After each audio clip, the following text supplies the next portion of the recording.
आदाब दोस्तों, जैसा कि आप जानते हैं मैं इकबाल तकी शेरकोटी।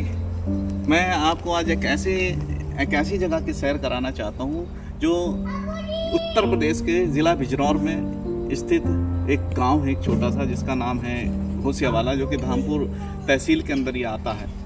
इस गांव से मुतालिक मैं आपको एक चीज़ खास बताना चाहता हूँ कि ये गांव घोसियावाला एक छोटा सा गांव है, लेकिन कदीमी गांव है, जहाँ पर आप देखेंगे कि मस्जिद भी है, मंदिर भी है, सब कुछ है। और यहाँ पर विकास के नाम पर जो रोड वगैरह है वो भी बहुत अच्छे बनाए गए हैं यहाँ पे, ताकि एक दूसरे से कनेक्टिविटी इसकी की जा सके, एक दूसरे गांव से। और पड़ोस का एक शेरकोट है, शेरकोट से इसकी कनेक्टिविटी हो सके। इसके बारे में आपको एक बात ये बताना चाहता हूँ कि ये गाँव घोसियावाला मेरे लिए क्यों ख़ास है, मैं क्यों यहाँ पर खड़ा हूँ, जबकि मेरा नाम तो इकबाल तकी शेरकोटी है। तो मैं आपको एक बात ये बताना चाहता हूँ कि मेरा ताल्लुक़, मेरी जो नस्लें हैं, मेरे पूर्वजों का ताल्लुक़ है, वो कहीं ना कहीं घोसियावाला से भी है, जो कम से कम 150-200 साल पहले यहाँ से मुंतकिल होकर शेरकोट यहाँ पर चले गए थे। वहाँ पर उन्होंने अपनी सकूनत इख्तियार कर ली थी।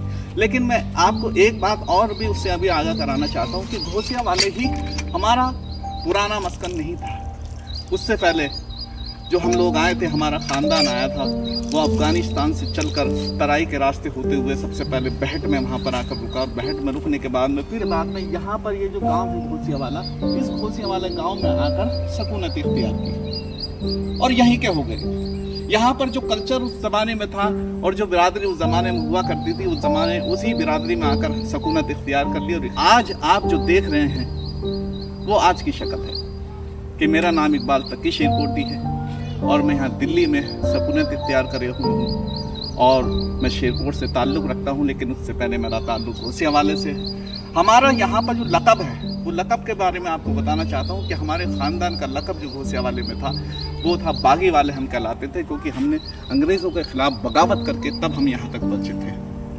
और उसके बाद जब हम शेरकोट में हमने सकूनत इख्तियार की, तो शेरकोट में सकूनत इख्तियार करने में हमारा जो लक़ब था वो लक़ब हो गया था घोसियावाले। अब मैं आपको एक बात से और भी आगाह कराना चाहता हूँ कि आप अपनी मिट्टी से जुड़े रहें। मेरा कहने का मकसद ये है कि अगर आप कहीं से भी हैं, जहाँ से आप ताल्लुक़ रखते हैं, और जो भी आपकी मिट्टी है वहाँ से आप जुड़े रहें और उससे मोहब्बत करें। उससे अगर आप मोहब्बत करेंगे तो आप अपनों से भी मोहब्बत करेंगे, क्योंकि एक गोशा आपके दिल में ऐसा खुल जाएगा जो आपको अपनों से मोहब्बत करने पर आमादा करेगा, अगर आप अपनी मिट्टी से मोहब्बत करते हैं। इसी के साथ देखिएगा कितना खुशगवार माहौल आप देख रहे हैं। बिल्कुल चारों तरफ लहलहाती खेती है, बिल्कुल संपन्न ये गांव है। और उसके अलावा गांव में भी लोग खुशहाल है, बिल्कुल यहाँ पर किसी भी तरह का कोई भी मुद्दा यहाँ पर नहीं ठहर पाता है। जो भी मुद्दे हैं वो सब यहाँ से बाहर चले जाते हैं। यहाँ पर तो सिर्फ बचता है प्यार, प्यार और प्यार। NH 74 पर जब आप शेरकोट की जानिब से अफजलगढ़ कालागढ़ की जानिब आप चलते हैं तो लगभग 1.5 से 2 किलोमीटर बाद आपको लेफ्ट में एक टर्न आता है। उस टर्न पर जब आप मुड़ते हैं तो मुड़ते ही घोसियावाले की सरहद यहाँ से शुरू हो जाती है। ये घोसियावाले के ये खेत खलियान है, जो कि लहलहाते खेत खलियान आप देख रहे हैं। ये घोसियावाला गांव एक कदीमी गांव है, एक पुराना गांव है, जो कि अपने आप में बिल्कुल एक अच्छी अनुभूति देता है, एक अच्छा एहसास आपको कराता है।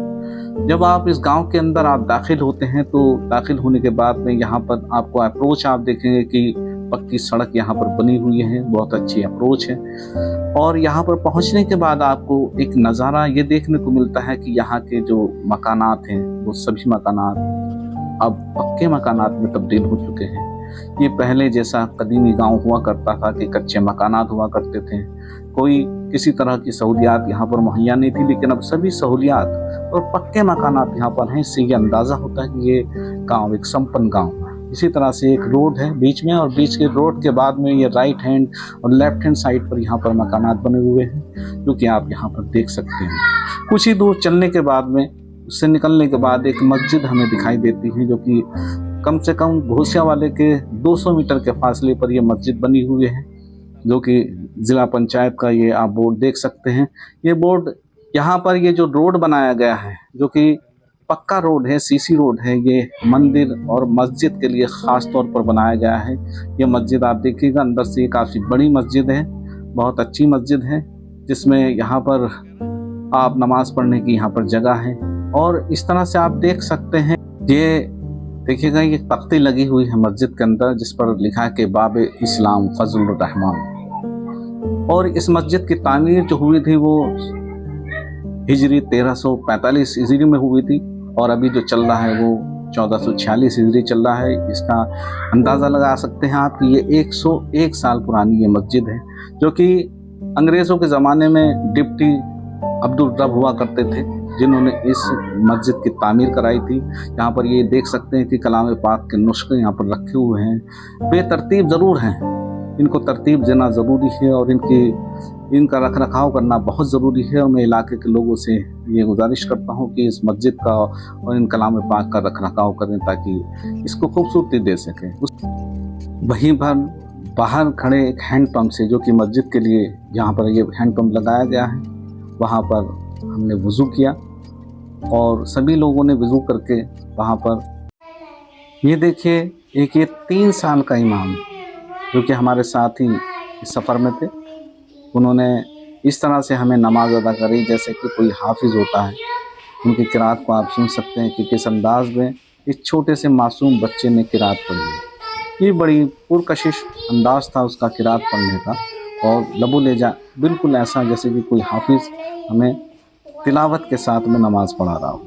फिर उसके बाद में मामूल के साथ हमने अपने इमाम के पीछे ज़ोहर की नमाज अदा की। इसी के साथ मैं आपसे विदा लेता हूँ। मैं इकबाल तकी शेरकोटी आपसे विदा लेता हूँ। आदाब, नमस्कार, सत श्री अकाल।